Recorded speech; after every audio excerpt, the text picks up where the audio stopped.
A primeira, a segunda e a terceira questão estão relacionadas a este ciclo chamado de ciclo do nitrogênio. A primeira questão indaga qual a substância representada pela letra A. Ora, a substância representada da letra A é o produto da ação dessas bactérias, chamadas de quê? Nitrossomas, cujo papel é transformar amônia em nitrito.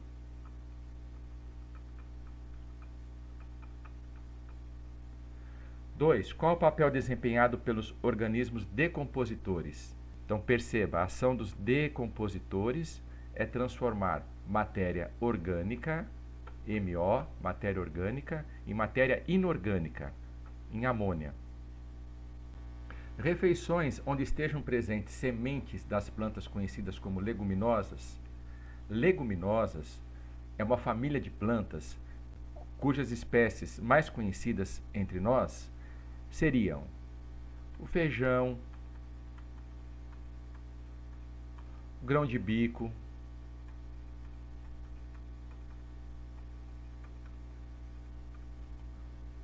o soja, a ervilha. Nas raízes desses vegetais são encontradas bactérias que fixam o nitrogênio gasoso que está presente no solo. Portanto, estas espécies produzem uma quantidade muito maior de proteína, proteína essa que fica armazenada em suas sementes.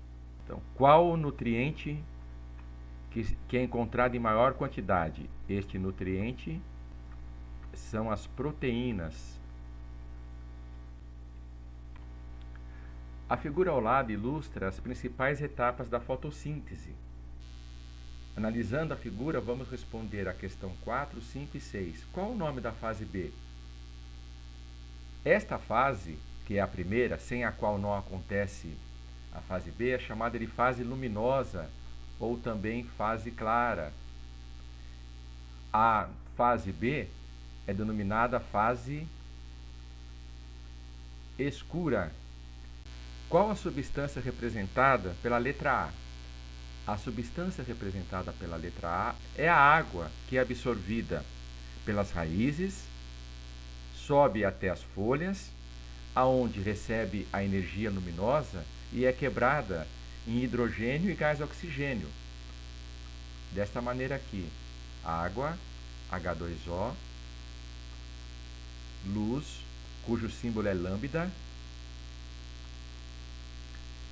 O2, não é isso? O2 é gás oxigênio e hidrogênios separados.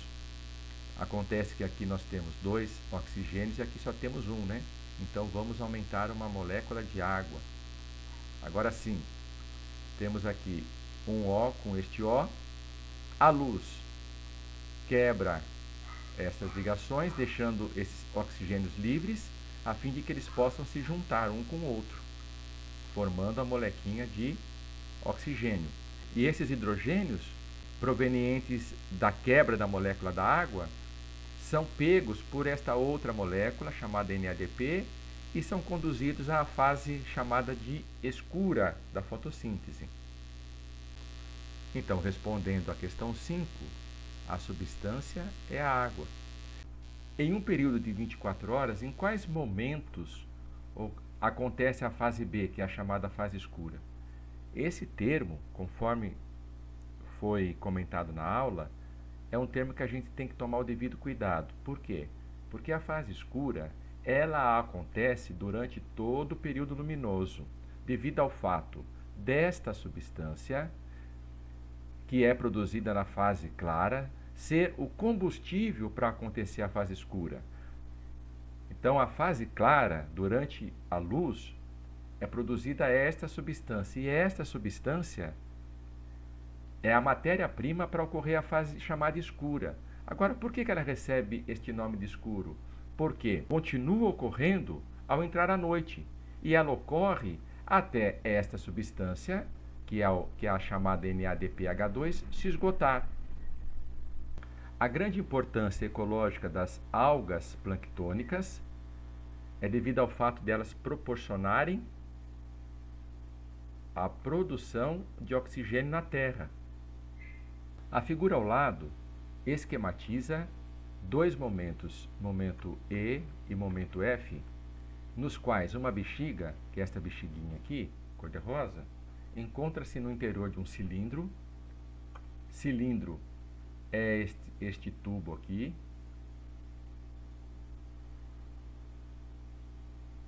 que é percorrido por um eixo acoplado a uma borracha. Aqui é esta estrutura que tem uma borracha impedindo que o que está dentro saia e o que está fora entre. Inclusive, tem aqui, a ilustração também mostra que existe uma mão com o dedinho aqui tampando o orifício do cilindro. Então, não tem como as moléculas de ar que estão aqui dentro escaparem e nem as moléculas que estão fora entrarem. Na situação do êmbolo levantado, resta este espaço aqui para as molequinhas de ar se locomoverem. Eu desenhei apenas 8 molequinhas aqui. Bem, então elas não estão paradas, elas estão sempre se locomovendo. Essa aqui, por exemplo, ela bate aqui na superfície deste êmbolo, aí ela retorna, bate na bexiga, daqui ela vai para o cilindro e ela fica zigue-zagueando e dando pancada em tudo que ela encontra pela frente. Esta pancada é chamada de pressão. Esta aqui também bate aqui na superfície do cilindro, volta aqui para a superfície, bate na bexiga. Enfim, num determinado tempo, digamos 1 minuto, esta bexiga recebeu um determinado número de pancadas.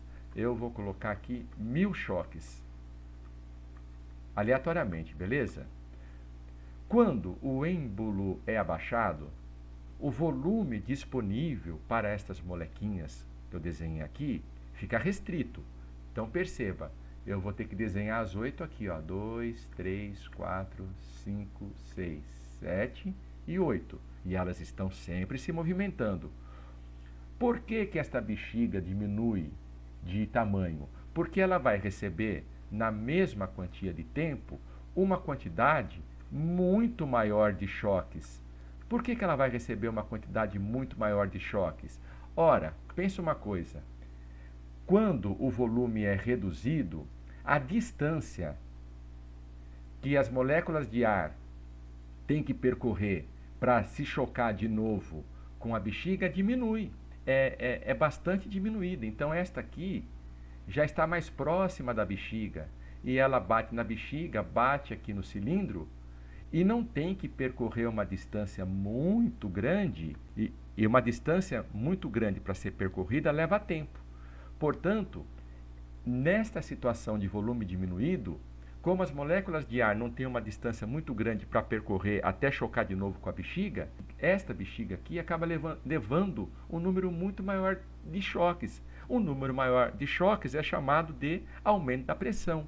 E nós notamos que a pressão foi aumentada porque ela está levando tanto choque que ela diminui de seu tamanho, ela fica menorzinha. A questão 9 traz aqui uma ilustração onde um sistema constituído de uma tigela com gelo derretendo, aonde está mergulhada uma garrafa que tem uma bexiga acoplada em sua boca. Esse sistema recebeu calor, olha aqui a chama da vela, e notou-se que o volume da bexiga aumentou. De modo arbitrário, eu representei 6 molequinhas de ar dentro deste conjunto garrafa-bexiga. E aqui as mesmas 6. Acontece que parte delas está aqui ocupando o interior da bexiga azul. Pergunta-se, por que houve variação no volume da bexiga? Uma resposta já aceita é aquela que a expansão do gás, ou seja, o gás ocupa um volume maior quando este recebe calor. Tudo bem, só que eu vou utilizar da correção para explorar um pouco mais o assunto.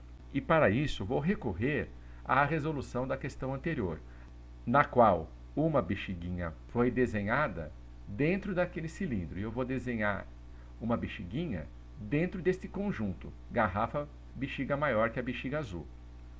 Vou, de modo premeditado, desenhá-las do mesmo tamanho, porque eu quero te mostrar uma coisa.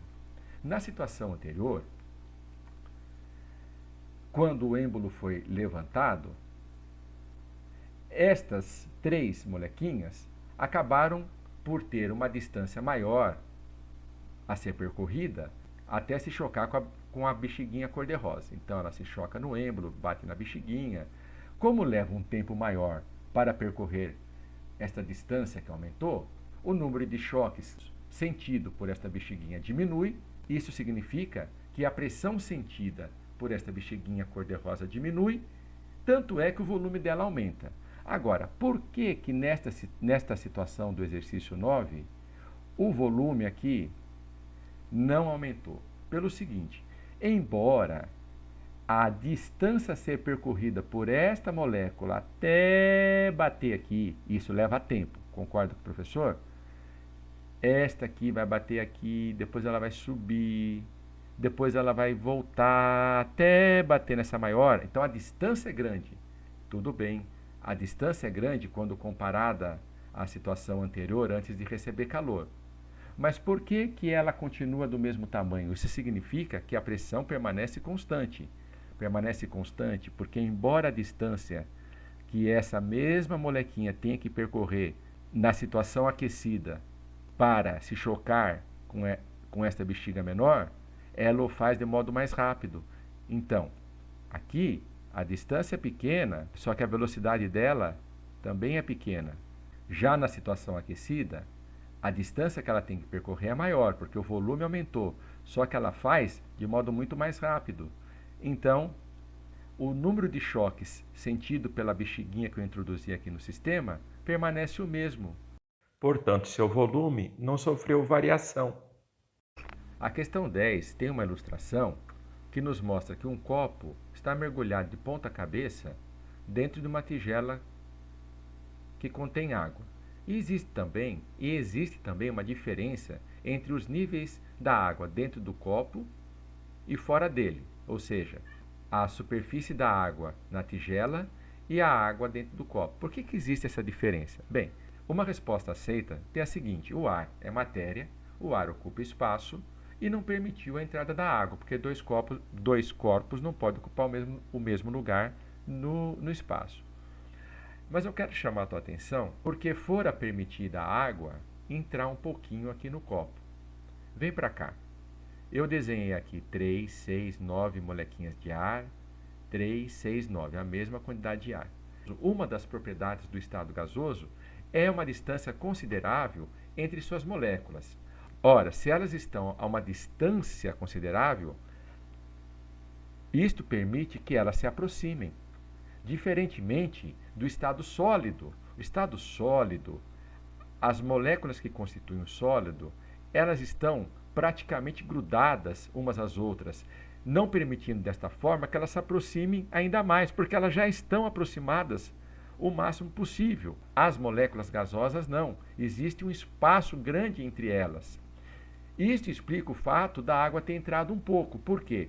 Quando a água fez contato com o ar dentro do copo e a pessoa continuou empurrando o copo para baixo, a água chegou a entrar um pouco porque a água empurrou essas moléculas gasosas para o fundo do copo de tal modo que a distância entre elas ficasse menor, deixando para a água um determinado espaço que elas mesmas estavam ocupando anteriormente.